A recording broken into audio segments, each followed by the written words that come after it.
Assalamualaikum warahmatullahi wabarakatuh. Anak-anak ibu kelas 12 IPA, IPS maupun bahasa. Kita lanjutkan pelajaran kita matematika wajib karena kemarin dimensi 3-nya udah selesai. Kita lanjutkan dengan materi berikutnya bab 2 yaitu statistika. Di mana statistika ini kita nanti akan mengolah yang berkaitan dengan data. Jadi nanti di statistika yang kita olah itu adalah data-data seperti ini. Nah, di sini kan nanti ada data. Data ini pertama akan disajikan. Nah, penyajiannya nanti ada beberapa macam bentuk. Yang pertama tabel distribusi frekuensi. Kemudian grafik. Nah, grafik ini akan dibagi lagi nanti menjadi 3 macam, yaitu histogram, poligon frekuensi, dan ogive. Nah, sebetulnya masih banyak lagi seperti diagram garis, diagram lingkaran, diagram batang. Itu semuanya udah kalian dapat di SD dan SMP. Untuk di SMA, jadi nanti kita akan menggunakan sajian data dalam bentuk tabel distribusi frekuensi dan histogram. Nah, dari histogram nanti bisa dibuat poligon, frekuensi, dan ogive-nya. Kemudian untuk materi berikutnya lagi nanti ada pemusatan data. Jadi nanti statistik itu ada 3 cabang yang akan kita pelajari, ada 3 subbab. Yang pertama penyajian tadi, kemudian berikutnya nanti pemusatan data. Di pemusatan data nanti ada 3 hal yang akan kita hitung, yaitu rata-rata atau mean, kemudian nilai tengah atau median, dan modus. Nah, ketiga ukuran ini dinamakan ukuran pemusatan data. Kemudian bab terakhir untuk statistik, untuk data, itu ada penyebaran data. Kalau ini pemusatan, dia memusat, kalau sini menyebar. Nah, dalam penyebaran data juga ada 3 yang kita pelajari, yaitu simpangan rata-rata, simpangan baku, dan ragam. Untuk pertemuan hari ini, Ibu hanya memberi penjelasan tentang penyajian saja dulu. Jadi nanti bagaimana kita menyajikan data dalam bentuk tabel distribusi frekuensi, kemudian histogram. Nah, di sini ada beberapa contoh di buku. Nah, di buku nanti kalian bisa mulai dari halaman 27 ya. Dari halaman 27 dan seterusnya yang dipinjam dari perpustakaan. Kemudian, nah di sini adalah contoh penyebaran data. Nah, ada di halaman 34, ada contoh 22, contoh 23. Ini adalah penyebaran data yang belum disajikan dalam bentuk tabel. Nah, sekarang bagaimana kita membuat data ini menjadi tabel? Nah, yang pertama yaitu tabel distribusi frekuensi. Di sini di contoh 24 halaman 36, jika ada 80 usia pengusaha muda memulai usahanya nanti akan dibagi menjadi 5 kelompok. Jadi dari 80 pengusaha muda ini akan dirubah menjadi 5 kelompok atau 5 kelas. Maka nanti tabel distribusi frekuensinya seperti ini.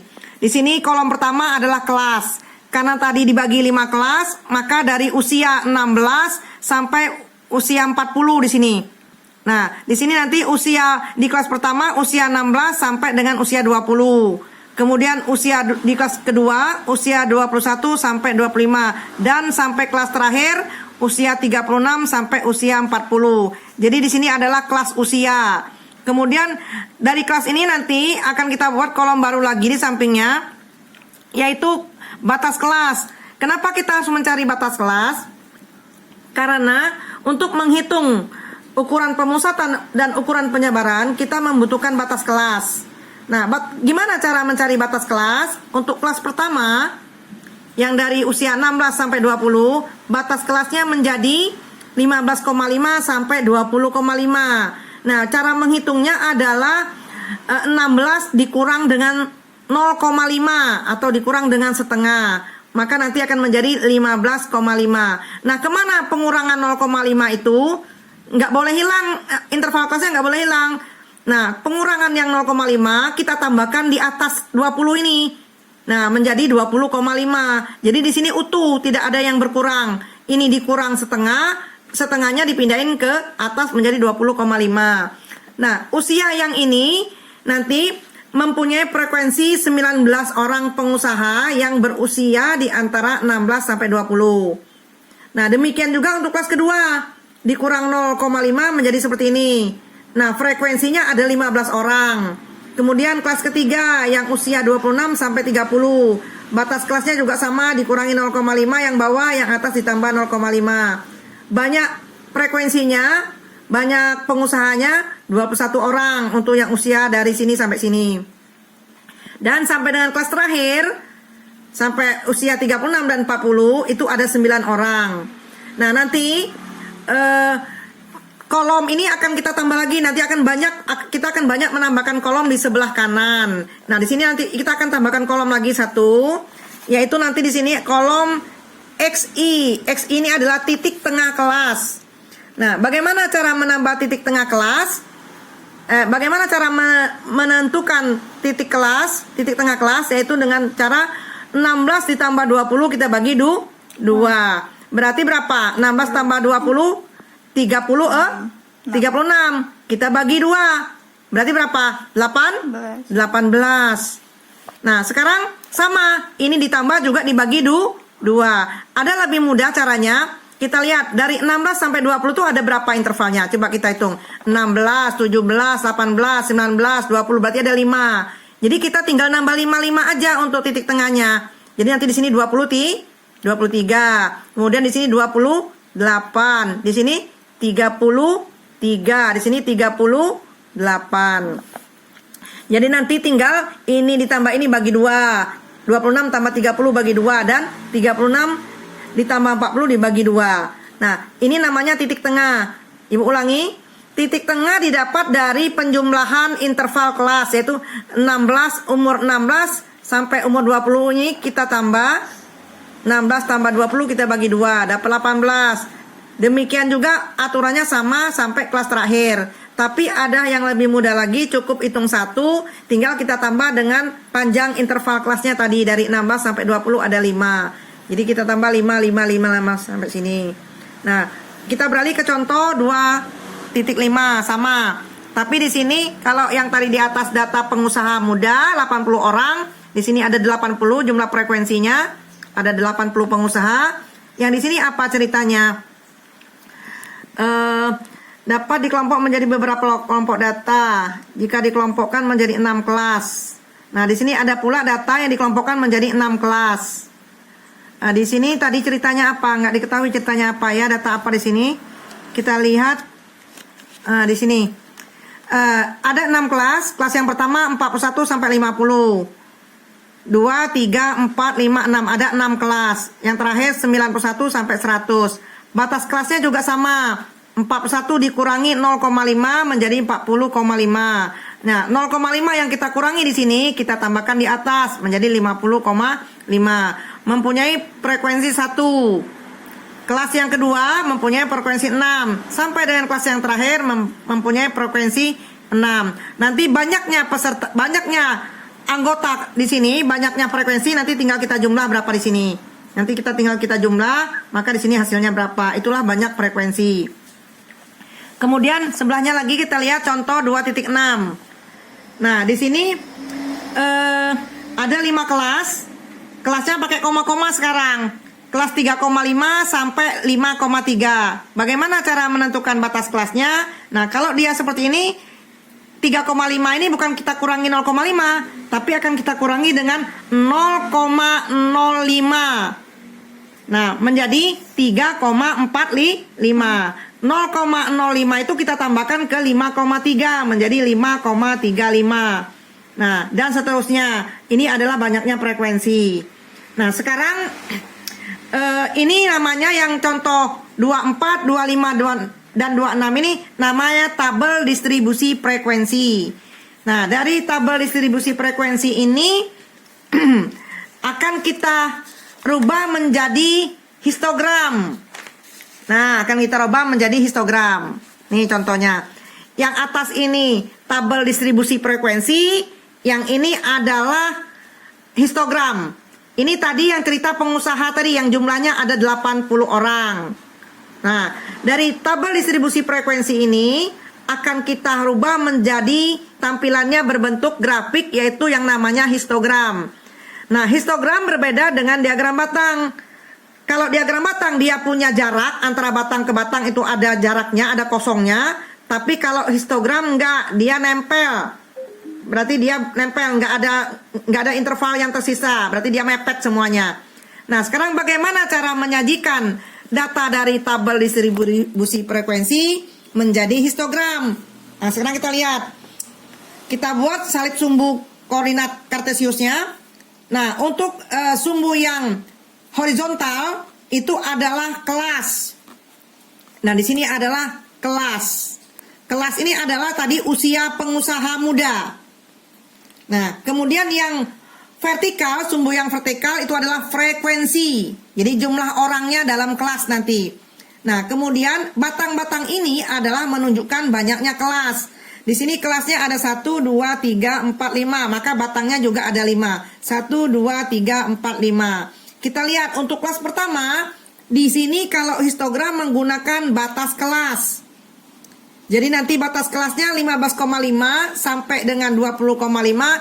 Ini untuk batang kelas pertama. Dan titik tengahnya tadi kita jumlah, kita bagi 2 adalah 18 yang dicontoh sebelumnya. Nah, ini titik tengahnya. Nah, tinggi batangnya lihat frekuensinya. Jadi frekuensinya 19, berarti mendekati di sini 20, agak ke bawah sedikit, berarti ini 19. Untuk batang kelas yang kedua, frekuensinya 15. Kelas ketiga frekuensinya 21, kelas keempat frekuensinya 16, dan kelas terakhir yang kelima frekuensinya 9. Jadi jumlahnya semuanya ada 80. Nah, Ibu ingatkan lagi, mengubah dari distribusi frekuensi ke histogram menggunakan batas kelas. Nah, ini namanya histogram. Nah, dari tabel distribusi frekuensi kita rubah dulu pertama namanya histogram grafiknya. Kemudian dari situ juga kita akan mengubah menjadi poligon frekuensi. Nah, poligon frekuensi ini didapat dari histogram sebetulnya.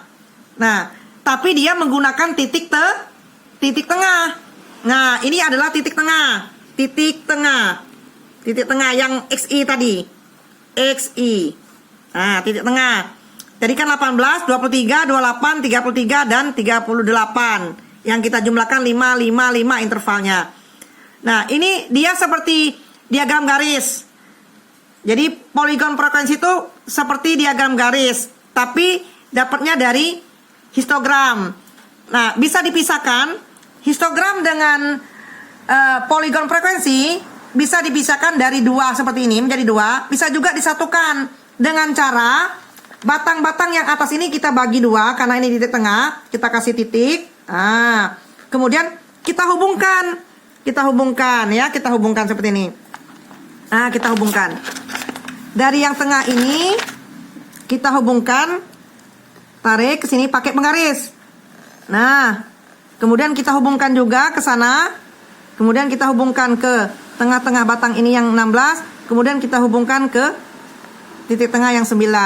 Maka nanti ini akan menjadi histogram. Sama dengan penampilannya pada yang di sebelah halaman 43. Jadi nanti histogram itu bisa digabung dengan poligon frekuensi. Bisa digabung dengan histogram jadi satu seperti ini. Bisa juga dibuat terpisah.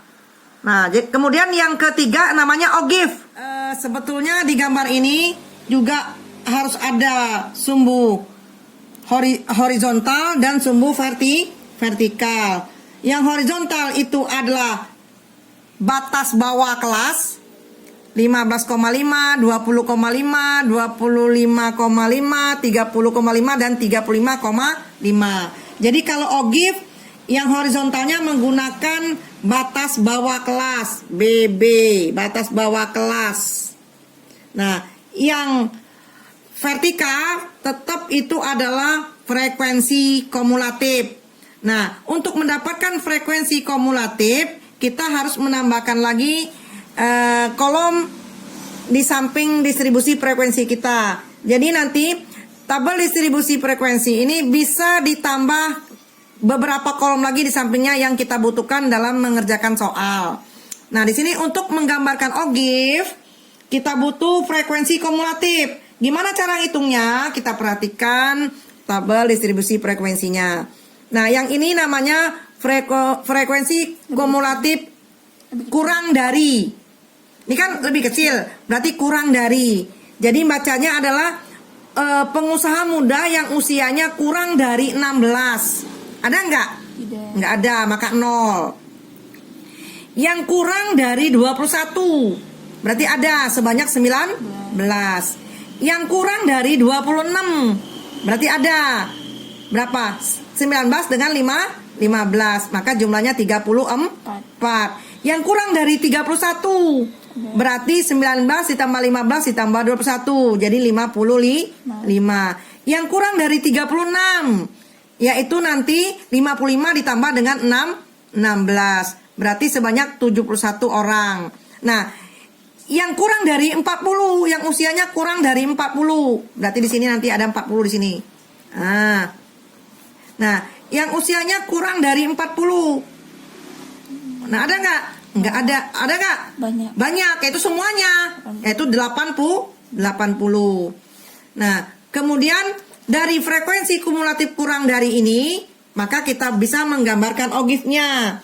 Untuk batas bawah yang pertama, kelas yang pertama 15,5 adalah 0. Adalah 0. Maka di sini 0. 0 ya. Kemudian kelas yang kedua 20,5 tapi bawahnya ada sebanyak 19. 20 nggak nyampe. Kemudian batas bawah kelas yang ketiga itu ada 34, 30 lebih sedikit di sini. Kan skalanya di sini 10 berarti 34 di sini. Kemudian untuk yang 30,5 di sini ada 55. Ada 55 di sini. Mana 55 di sini? Nah, tengah-tengah antara 50 dan 60. Untuk yang 31, untuk yang batas 71. di sini 35,5. Yang ini 35,5 ada 70 lebih sedikit 1. Nah, kemudian yang usianya kurang dari 40, yang usianya kurang dari 41, jadi semuanya yaitu 80. Nah, titik-titik ini kita hubungkan menjadi diagram garis. Ini namanya ogif positif. Ogif positif. Kenapa dia dinamakan ogif positif? Karena grafiknya naik. Ogif positif didapat dari frekuensi kumulatif kurang dari. Nah, ada lagi nanti ogif negatif didapat dari frekuensi kumulatif lebih dari. Nah, cara mengisi kolomnya seperti ini. Pengusaha muda yang usianya lebih dari atau sama dengan 16. Maaf. Jadi yang usianya mulai dari 16 sampai ke 40. Ada berapa orang? 80. Ada 80. Yang lebih, berarti yang lebih dari 16. 16 ikut, yang lebih dari 16 dan 16-nya juga ikut. Kemudian lebih dari 21 sama dengan 21. Ada 61. Jadi caranya 80 dikurang 19. Maaf nak ibu. Ya, kita lanjutkan. Tadi kita sudah dapat ogif positif. Sekarang kita akan menggambar ogif negatif. Dapatkan ogif yang negatif. Kita akan membuat lagi satu kolom di samping tabel distribusi frekuensi. Namanya kolom frekuensi kumulatif lebih dari. Nah, untuk mendapatkan isi dari kolom ini dengan cara kita membacanya, kalau lebih dari berarti usia pengusaha muda yang usianya lebih dari sama dengan 16. Berarti semuanya, yaitu 80. Kemudian kelas yang kedua, usia pengusaha muda yang lebih atau sama dengan dari 21. Didapat dari 80 ini dikurang 19. Dapatlah 61. Kemudian kelas berikutnya, 61 dikurang 15. Dapat 46. 46 dikurang 21, dapatlah 25. 25 dikurang 16, dapatlah 9. Nah, 9 ini dikurang dengan 9, 0. Artinya umur pengusaha muda yang lebih dari 40, ya berarti nggak ada. Kan usianya dari 16 sampai 40. Yang lebih dari 40, 0 habis. Jadi kebalikan dari frekuensi kumulatif kurang dari. Ini kebalikannya. Kalau ini tadi ditambah, ini dikurang. Maka namanya nanti hasilnya ogif negatif atau ogif kurang. yang dikasih lambang negatif. Nah, cara buatnya kayak gini. Cara menggambar ogive negatif seperti ini. Kita gabung aja dengan ogive positif. Tapi dia bisa juga dipisah. Tapi bagusnya digabung. Jadi biar kamu bisa lihat nanti apa bedanya. Nah, untuk menggambarnya kita lihat kelas yang pertama isinya masih pakai tepi bawah kelas yang pertama itu frekuensinya ada 80. Maka di sini 80. Ini yang pertama. 80. Nah, 80. Kemudian kelas yang kedua ada 61. Ada 61 di sini.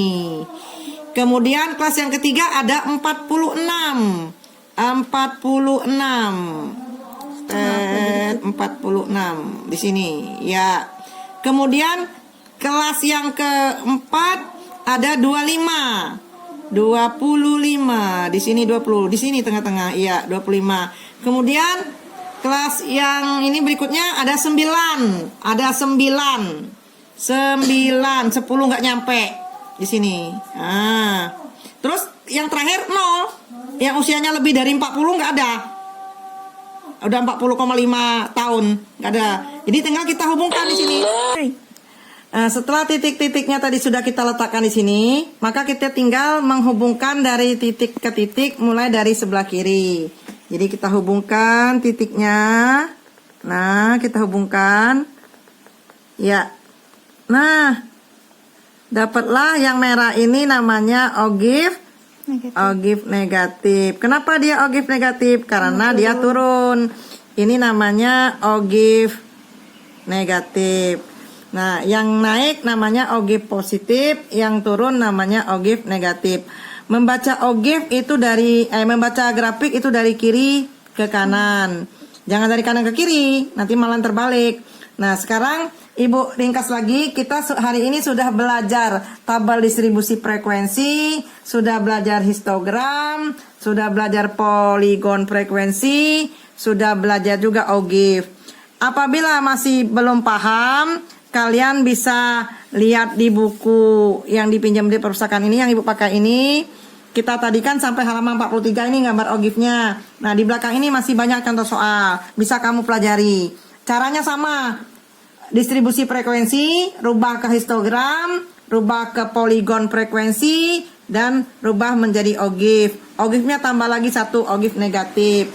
Ini untuk contoh kedua. Nah, tambah lagi satu lagi di halaman 46. Ada lagi distribusi frekuensi, histogram, poligon frekuensi, dan ogive. Nah, untuk tugas minggu ini nanti akan Ibu carikan satu tabel distribusi frekuensi. Kalian Ibu suruh membuat yang ini aja, ini. Nah, tugasmu ada di halaman 58. Ya, ada di halaman 58 mengambil tabel distribusi frekuensi contoh soal 2.11. Ini tabel distribusi frekuensinya. Nah, kalian Ibu tugaskan membuat satu histogram dari tabel ini, 2 poligon frekuensi, 3 ogive. Ogive-nya ada 2, ogive negatif dan ogive positif. Kriteria penilaian di samping harus benar, juga tampilannya harus bagus. Ya. Tampilannya pokoknya nanti histogramnya bisa dikasih warna. Nah, nanti sama poligon frekuensinya dibedakan dengan warna yang lain. Ogive-nya bisa dikasih 2 warna. Pokoknya nanti kalau bagus tapi salah juga nilainya kecil. Maunya bagus dan tepat serta akurat benar. Ibu tunggu sampai jam 22 malam hari ini. Terima kasih Ibu ucapkan. Wassalamualaikum warahmatullahi wabarakatuh.